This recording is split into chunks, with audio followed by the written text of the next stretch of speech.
Bullet train આવતા વર્ષે શરૂ થઈ રહી છે સુરત અને બિલીમોરા વચ્ચે. બહુ આનંદના સમાચાર છે, ખુશીના સમાચાર છે.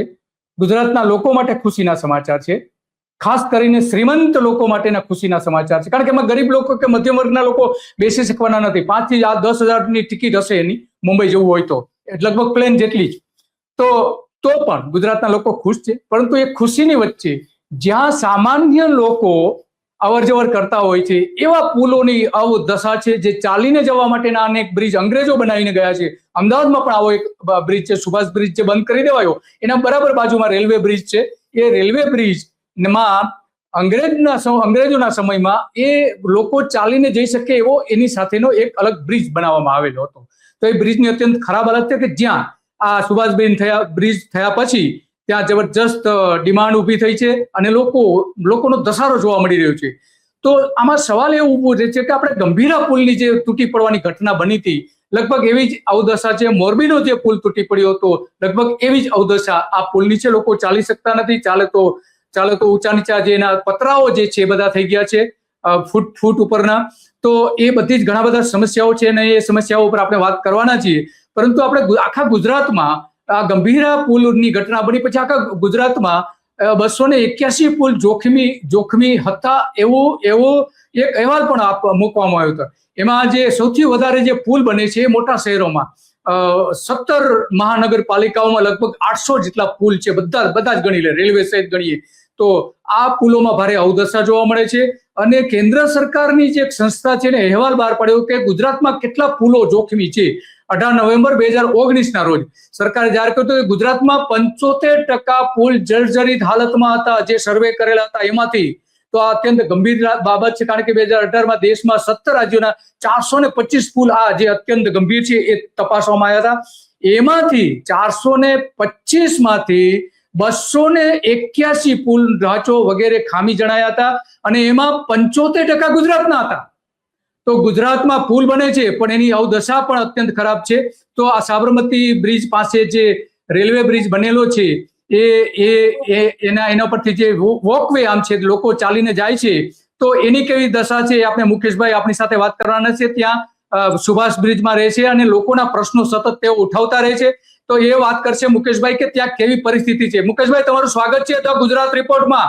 ત્યાં કેવી હાલત છે સાબરમતી રેલવે બ્રિજ ઉપર બનેલા વોકવેની? સુભાષ બ્રિજના બાજુમાં રેલવેના ટ્રેકના પેરેલલ એક પગપાળા બ્રિજ છે. હા, એ પગપાળા બ્રિજ 1971ની પહેલા સાયકલ લઈને ક્રોસ થઈએ તો એના પર 10 પૈસા સાયકલ ઉપર ટોલ ટેક્સ લેવાતો હતો. એ બ્રિજ આજે સુભાષ બ્રિજ બંધ થતા પબ્લિક માટે અવર જવર માટે ઉપયોગી થઈ રહ્યો છે, પરંતુ એની દશા જોઈને અકસ્માતનો ભય સેવાય છે.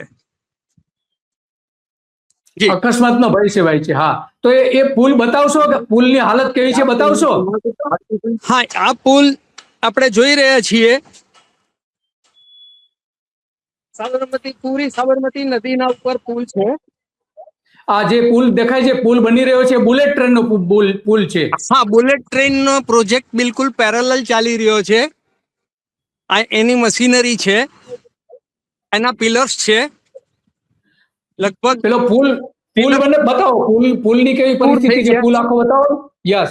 જો આ પુલની વાત છે. આ પુલ મુકેશભાઈ આપને બતાવી રહ્યા છે કે જે એક અમદાવાદના સૌથી જાગૃત કેટલાક નાગરિકો છે પૈકીના છે અને એ આખો પુલ બતાવે છે. અને આ જે હાલત છે, ઉપર નીચે દેખાય છે. આ ખડબચડ ઉપર નીચે, અહીંયા માણસને આમાં પગ ભરાઈ શકે છે અને અકસ્માત થઈ શકે છે. પછી આ ઉપર ભાગ આવે છે. અહીંયાથી લોકો સિવિલ જવું હોય ને તો સિવિલ જવા માટે પણ અહીંયાથી આ બ્રિજ ક્રોસ કરીને જ વાહન મેળવે છે. અન્યથા એ લોકોને 7 થી 8 કિલોમીટરનો રન વધી જાય છે. આપણે એક્ઝેક્ટ રિવરફ્રન્ટના ઉપરના પોર્શનમાં છીએ. રેલવેનો રિવરફ્રન્ટના ઉપરનો પોર્શન છે. આ બાજુમાં 3 ટ્રેક આવેલા છે રેલવેના. ત્રણેય ટ્રેક ઉપર ઇલેક્ટ્રિફિકેશન છે અને વાહનોની અવર જવર ચાલુ રહે છે, ટ્રેનોની ટૂંકમાં અવર જવર ચાલુ જ હોય છે. એક્ઝેક્ટલી સાબરમતી રિવરફ્રન્ટની ઉપરનો ભાગ ક્ષતિગ્રસ્ત છે. જાણે બમ્પ મૂકેલા હોય, 4 બમ્પ મૂકેલા હોય એવું ફલિત થાય છે. અમુક જગ્યાએ તો પતરાના વેલ્ડિંગ એટલી હદ સુધી તૂટી ગયા છે કે આમાં અકસ્માત થવાનો ભય વધારે દેખાય છે. અહીંયા ઇલેક્ટ્રિકના થાંભલા છે, આ ઇલેક્ટ્રિકના થાંભલા છે જેની હાલત જોઈએ તો લાઇટના બલ્બ નથી, થાંભલા જ છે. એવી રીતે સામે પણ થાંભલા જ છે, લાઇટના બલ્બ નથી સિગ્નલ બાજુ. એટલે ઇલેક્ટ્રિકના બલ્બની પણ અહીંયાથી ચોરી થઈ હોય કે ગાયબ થઈ ગયા હોય એમ ફલિત થાય છે. તો મુકેશભાઈ, આ સુભાષ બ્રિજ જે બંધ કરી દીધો પછી અહીંયા લોકોનો ધસારો વધી ગયો છે.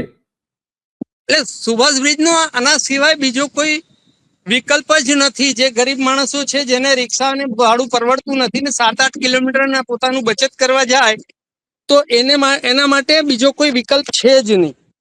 આ જો આ હાલત છે બ્રિજની. મોટા ભાગના વેલ્ડિંગ છે ને એ ઉખડી ગયા છે.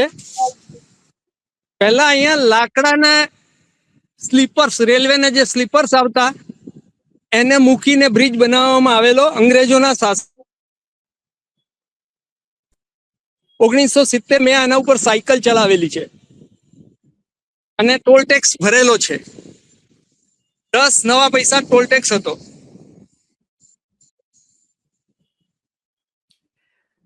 આ બુલેટનું જે કામ છે હા, એ રાત્રે ચાલુ હોય એટલે એની થોડી લાઈટ અમુક જગ્યાએ પડતી હોય છે અને એ લાઈટમાં પબ્લિક અવર જવર પણ કરે છે. પણ જો બાજુમાંથી જો ટ્રેન પસાર થાય તો અહીંયા ચાલનારને ચક્કર આવી જાય. ને જો લાઈટ હોય તો એને કંઈક રાહત રહે ને. જોકે નદીનું પાણી અત્યારે આ બુલેટના હિસાબે બ્લોક કરેલ છે. અહીંયાથી ટોટલ નદીનું પાણી બ્લોક છે અને નીચે એક નાળા બનાવેલા, 2 મોટા પાઇપ મૂકી અને આગળ પાણી જવા દેવામાં આવ્યું છે. જી હા,